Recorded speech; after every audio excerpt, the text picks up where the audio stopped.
ಅಲ್ಲ, ಇದೇ ಆಧಾರದ ಮೇಲೆ ಒಕ್ಕಲಿಗರು ಲಿಂಗಾಯತರು ಸರ್, ಈಗ ಮಾಡ್ತೀರಾ ಸರ್? ಸಿಇಟಿ ಎಕ್ಸಾಮ್ ಅಲ್ಲಿ ಜನಿವಾರ ತಗ್ಸಿರೋದು ಈಗ ಬ್ರಾಹ್ಮಣ ಮಹಾಸಭಾ ಸೇರಿದಂತೆ ಕೆಲವು ಸಮುದಾಯಗಳು ಆಕ್ರೋಶ ವ್ಯಕ್ತಪಡಿಸಿದೆ. ಅದು ಬಹಳ ದೊಡ್ಡ ತಪ್ಪು. ಅವರು ನಾನು ಕೂಡ ಅದನ್ನು ಒಪ್ಪೋದಿಲ್ಲ.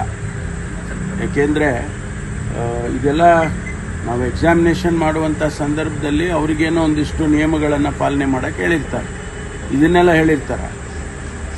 ಅದು ಒಬ್ಬ ಇಂಡಿವಿಜುವಲ್ ಮಾಡಿರ್ತಕ್ಕಂಥದ್ದು ನೋಡಿ ಇಡೀ ಸಮಾಜಕ್ಕೆ ಅದು ಸರಿ ಕಾಣಿಸ್ತಾ ಇದೆ. ಸರ್, ಹಿಂದೆ ಹಿಜಾಬ್ ಪ್ರಕರಣ ಬಂದಾಗ ವಿರೋಧ ಪಕ್ಷದಲ್ಲಿದ್ದರು, ದೊಡ್ಡ ಪ್ರಮಾಣದಲ್ಲಿ ವಿರೋಧ ಮಾಡಿದ್ರು. ಈಗ ಬಿಜೆಪಿ ಕೂಡ ಇದನ್ನು ಆಪೋಸಿಸ್ತಾ ಇದೆ, ಈ ಥರದ ಆಡಳಿತ ನಡೀತಾ ಇದೆ ಅಂತ ಜನವರಿ ನಾನು ಹೇಳಿದ್ನಲ್ಲ, ನಾನು ತಪ್ಪು ಅಂತ ಹೇಳಿದ್ದನ್ನೆಲ್ಲ ಇನ್ನೇನಿಲ್ಲ ಸರ್. ಅಲ್ಲ, ಇದೇ ಆಧಾರದ ಮೇಲೆ ಒಕ್ಕಲಿಗರು ಲಿಂಗಾಯತರು ಸರ್, ಈಗ ಮಾಡ್ತೀರಾ ಸರ್? ಸಿಇಟಿ ಎಕ್ಸಾಮ್ ಅಲ್ಲಿ ಜನಿವಾರ ತಗ್ಸಿರೋದು ಈಗ ಬ್ರಾಹ್ಮಣ ಮಹಾಸಭಾ ಸೇರಿದಂತೆ ಕೆಲವು ಸಮುದಾಯಗಳು ಆಕ್ರೋಶ ವ್ಯಕ್ತಪಡಿಸಿದೆ. ಅದು ಬಹಳ ದೊಡ್ಡ ತಪ್ಪು. ಅವರು ನಾನು ಕೂಡ ಅದನ್ನು ಒಪ್ಪೋದಿಲ್ಲ.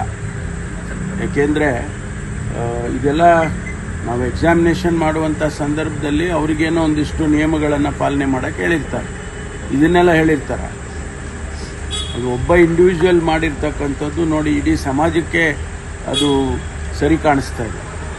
ಸರ್, ಹಿಂದೆ ಹಿಜಾಬ್ ಪ್ರಕರಣ ಬಂದಾಗ ವಿರೋಧ ಪಕ್ಷದಲ್ಲಿದ್ದರು, ದೊಡ್ಡ ಪ್ರಮಾಣದಲ್ಲಿ ವಿರೋಧ ಮಾಡಿದ್ರು. ಈಗ ಬಿಜೆಪಿ ಕೂಡ ಇದನ್ನು ಆಪೋಸಿಸ್ತಾ ಇದೆ, ಈ ಥರದ ಆಡಳಿತ ನಡೀತಾ ಇದೆ ಅಂತ ಜನವರಿ ನಾನು ಹೇಳಿದ್ನಲ್ಲ, ನಾನು ತಪ್ಪು ಅಂತ ಹೇಳಿದ್ದನ್ನೆಲ್ಲ ಇನ್ನೇನಿಲ್ಲ ಸರ್.